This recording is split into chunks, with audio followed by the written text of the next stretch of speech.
Iran ने Dubai की ईंट से ईंट बजा दी। तबाहकुन मिसाइल और ड्रोन्स हमलों में एक ऑयल टैंकर, ड्रोन्स का गोदाम और अमरीकी एम्बेसी को निशाना बनाया गया। इन हमलों में कितना नुकसान हुआ, ताज़ा सूरत-ए-हाल के बारे में आमिर रज़ा से बात करते हैं। आमिर भाई, अभी उसने एक ऑयल टैंकर को निशाना बनाया है, वहाँ पर अमरीकी एम्बेसी को निशाना बनाया है ईरान ने, और एक ड्रोन्स का कोई बहुत बड़ा ज़ख़ीरा था उसको निशाना बनाया। ताज़ा सूरत-ए-हाल क्या है? देखिए, सबसे पहली बात तो यह है कि शायद ये समझा जा रहा है ईरान की तरफ से कि ये इजराइल का एक सूबा है जिस पर उसने निशाना बनाना ही बनाना है। दुबई पर इस वक्त अगर देखा जाए तो आफत टूटी पड़ी है। और मैंने आपसे चंद दिन पहले जब ये एक व्लॉग कर रहा था तो मैंने आपसे कहा था कि इंटरनेशनल मीडिया दिखा रहा है कि इस जंग में सबसे ज़्यादा नुकसान जो है वो मुत्तहिदा अरब अमारात का होगा, और वो हो रहा है। दुबई अब वो ताकत का हब नहीं रहेगा। ये पिछले दिनों बहुत सारे दोस्तों ने मुझसे ये पूछा, तो मैंने उनसे कहा था कि सबसे बड़ी बात सरमायाकार के लिए सिक्योरिटी होती है। हाँ जी, बिल्कुल। उसको ख़त्म किया जा रहा है, लेकिन अभी भी दुबई पर हमलावर नहीं हुआ जा रहा, अमरीकी अड्डों पर हमलावर हो जा रहे हैं। देखिए, आपने खुद कहा दुबई के जो जिस पोर्ट पर हमला हुआ है वहाँ से ऑयल किसको देता था? अमेरिका को। उस पर हमला कर दिया गया। फिर आपने जो शायद 136 है उसके लिए आपने यूक्रेन से अमेरिका की मदद से ड्रोन्स हासिल किए थे। ये बड़े तेज़ रफ्तार ड्रोन्स हैं और ये समझा जा रहा था कि अब पेट्रियट चलाने की ज़रूरत नहीं पड़ेगी। और मज़े की दिलचस्प बात यह है कि यूक्रेन ने ये ड्रोन्स इसलिए दिए थे कि मैं आपको ड्रोन्स देता हूँ, आप मुझे ना अमेरिका से पेट्रियट ख़रीद के देंगे। सही। ये एक बड़ा महंगा सौदा था जो इन अमाराती अमीरों ने जो है या बादशाहों ने जो है किया था। लेकिन ईरान के पास वो सारी इन्फॉर्मेशन मौजूद थी कि कहाँ ये आने हैं। जैसे ही वो आए उसको तबाह कर दिया गया, उड़ने से पहले ही तबाह कर दिया गया। अब मुझे बताएं कि इसका क्या हल है। फिर अमेरिकन एम्बेसी पर ये तीसरा हमला है दुबई में, और 3 मुख्तलिफ साइट्स पर है। तो आप अंदाज़ा करें कि इनके एम्बेसीज ऑफिस जो हैं कहाँ कहाँ तब्दील होते रहे हैं। वो उनको ये भी पता था कि कहाँ से अब इनको ऑपरेट किया जा रहा है। पहला हमला किया तो उन्होंने अपनी एम्बेसी वो तो लाजमी बात है। वो तो आपको याद होगा कि मैंने उनको बताया था कि 2 साइड पर उसको उड़ा दिया गया और उसका रिकॉर्ड रूम भी गया। एम्बेसी की जगह तब्दील की, वहाँ पर हमला पर चले गए, फिर वहाँ पर हमला हुआ।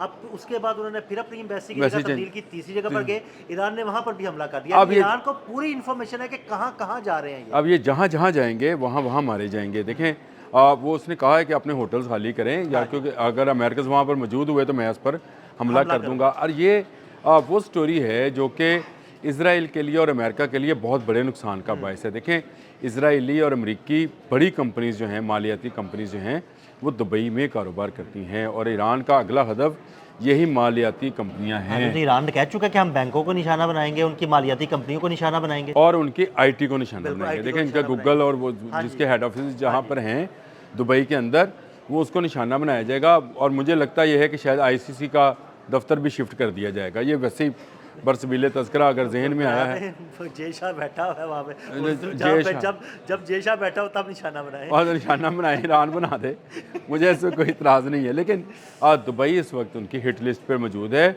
और दुबई हिट लिस्ट पर इसलिए मौजूद है कि वे फॉरवर्ड यही लोग थे।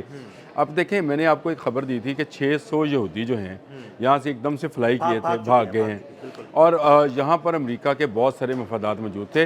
अमेरिका ने सबसे पहले अपने शहरियों को जिस शहर से निकलने का कहा था वो दुबई था, क्योंकि उनको अंदाज़ा था कि ईरान था कि अगर हवाई रास्ता नहीं मिलता तो ज़मीनी रास्ते से आप सऊदी अरब जाएं, वहाँ से निकल जाएं, लेकिन दुबई छोड़ दें। तो अब आप इस ऐसी सूरत हाल में कि जब दुबई के ऊपर ईरान जो है पूरी तरह से हमलावर है, दुबई के अमीरों को भी चाहिए कि जिस तरह से बाकी ममालिक जो हैं वो इस जंग से ख़ुद को अलग कर रहे हैं, ये ख़ुद को अलग करें। देखिए, अब्बास अराग़ची ने तभी बचेंगे जब खुद को अलग करेंगे। जब तक ये अमेरिका के ज़ेर-ए-नगी रहेंगे, इनके साथ यही सलूक होता रहेगा।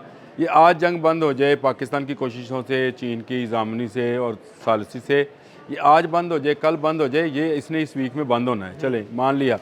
लेकिन जी जब भी इसको कहते हैं कि जब भी ये शुरू होगी तभी शामत इनकी आएगी। देखें, ईरान के लिए जो आपका सामने वाला चेहरा है उसको हिट करना पहले ज़रूरी है। उसने इसराइल को हिट किया है, बिल्कुल, लेकिन इसराइल पीछे है। हाँ जी। ये आगे हैं, फ्रंट पे हैं। तो ये क्यों नहीं सोचते कि इसराइल तो ईरान से कह रहा है कि आप शॉर्ट रेंज जो बैलिस्टिक मिसाइल वो बनाएं ताकि आप दुबई, बहरीन, सऊदी अरब इसको निशाना बना लें। इसराइल महफूज रहे। इसराइल उनको साजिश बिल्कुल बेनकाब होती है ना, ये सारी चीज़ों से। ईरान के लिए बिल्कुल नहीं है। हाँ। ये साजिश है इन गल्फ कंट्रीज़ के लिए। क्या कि वो कहता है कि गल्फ कंट्री पर तक मार करने वाले बैलिस्टिक मिसाइल ईरान बनाए تو بنائے, نشانہ بناتا رہے, ان کا ہمیں نشانہ نشانہ نہ بنائے. ہمیں نشانہ نہ بنائے. یعنی اس کے پاس بیلسٹک میزائل کی وہ رینج نہیں ہونی چاہیے جو ہرمشیر 4 ہے یا اس کا شہاب 3 ہے جو اسرائیل تک مار کرتے ہیں, خیبر ہے, خیبر شکن میزائل ہے, وہ میزائل نہ ہوں. ہاں دبئی ہے, بحرین ہے, کویت ہے, عمان ہے, عراق ہے, ان پر نشانہ باندھنے والے میزائل وہ چاہے ہزاروں بنا لیں. یہ وہ ہے. اور یہ سمجھنا کس کو تھا, مجھے تھوڑی سمجھنا تھا بھائی, میں تو باہر بیٹھا ہوں. آپ کو سمجھنا ہے عرب حکمرانوں کو کہ اسرائیل اور امریکہ مل کر آپ کو مارنا چاہتے ہیں. اور مجھے ابھی عدیل صاحب نے تھوڑی دیر پہلے یہ بات بتائی, میں آپ لوگوں کو بھی بتانا چاہتا ہوں. انہوں نے کہا کہ بھائی اس کا خرچہ بھی عرب کنٹریز برداشت. اب یہ ایک الگ سے ویلاگ ہے, لیکن مجھے یہ بتائیں کہ یہ عرب کب ہوش میں آئیں گے, یہ اپنے مطلب آپ دیکھیں نا کہ جنگ امریکہ کر رہا ہے, بدماشی امریکہ کر رہا ہے, اسرائیل کے کہنے پر کر رہا ہے, ایران پر بمباری کر رہا ہے, اور جتنا میزائلوں کا اور بمز کا خرچہ ہے وہ عرب کنٹریز اٹھائیں گے. تو مجھے آپ بتائیں, یہ اچھا چھوڑ دینا, لیکن مسئلہ تو یہ ہے کہ یہ لوگ جو ہیں وہ تباہی کے دہانے پہ پہنچ گئے ہیں, تباہ ہو رہے ہیں, لیکن امریکہ کا ساتھ نہیں چھوڑ رہے ہیں. ان کو شاید کس طرح سے جکڑا ہوا ہے, یہ ایک الگ سٹوری ہے کہ اس میں ان بیچاروں کے پاس تو غلیل بھی نہیں رہی. ان کے پاس تو وہ غلیل بھی نہیں ہے جو حضرت داؤد کے پاس اس زمانے میں تھی, جس سے انہوں نے جالوت کا جو آنکھ پھوڑ دی تھی. ان کے پاس تو وہ غلیل بھی نہیں رہی. تو یہ کس طرح کی, یہ اگر سونے کے کموڈ پہ بھی بیٹھے ہیں تو یہ وہاں مارے جائیں گے. عامر بھائی ان کے پاس امریکن اسلحہ سارا, اور امریکہ جب چاہتا ہے اس اسلحے کو جیم کر دیتا ہے. وہ لازمی بات ہے, اس کے پاس وہ جو اس کا کنٹرول ہے وہ اسی کے پاس ہے, اور حتیٰ کہ اس نے کمانڈ اینڈ کنٹرول سینٹرز بھی ان کے اندر ہی بنائے ہوئے ہیں. اور وہاں سے وہ اگر آپ کا F-16 اڑے بھی تو اس کو بند کر کے تباہ کر دے گا, تو آپ کا پائلٹ بھی ساتھ جائے گا. یہ آپ کو شاید سمجھ نہیں ہے کہ امریکی اسلحے سے باہر آنا جو ہے عرب کنٹریز کے لیے کتنا ضروری ہے. اب ان کو سمجھ آ رہا ہے. اب یہ یوکرائن کی طرف گئے کہ ہم ان ڈرون, شاید ڈرون سے بچا لیں, تو کیا یوکرائن خود رشین ڈرون سے بچ رہا ہے؟ دیکھنا ہے کہ وہاں پہ جب اس نے شاید 136 کا توڑ نکالا تو روس نے اس کا ورژن 2 نکال دیا, جو ان کے اس والے جو تھا ڈرون تھا اس سے زیادہ تیز تھا. اس سے زیادہ تیز رفتار ہونے کی وجہ سے اس نے تباہ کیا. اب مجھے آپ بتائیں, اب اس وقت جو ہے اگر چن کر ایران نشانہ بنا رہا ہے تو ان کے آئل ڈیپوز کو بنا رہا ہے. یہ وہ سوال ہے جو ہمیں پوچھنا چاہیے کہ یہ کیوں کر رہا ہے. یہ عرب کنٹری کا تیل, بھائی عرب کنٹری کا تیل نہیں ہے, یہ امریکہ کا خریدا ہوا تیل ہے, یعنی امریکی تیل ہے جس کو وہ نشانہ بنا رہا ہے.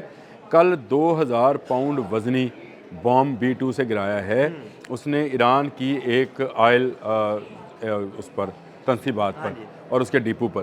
وہ گرانے کے بعد اس میں آگ بھڑکی ہے, جس کا جواب اس نے کویت, فوراً بدلہ لیا, جس نے کویت اور دبئی میں جو امریکی تیل فراہم کرنے والی کمپنیز ہیں ان کو نشانہ بنا کر دیا. بہت شکریہ عامر بھائی, تعاطنی صورتحال کے بارے میں عامر رضا نے آپ کو آگاہ کیا. مزید اپڈیٹس کے لیے ہمیں فالو کرتے رہیں.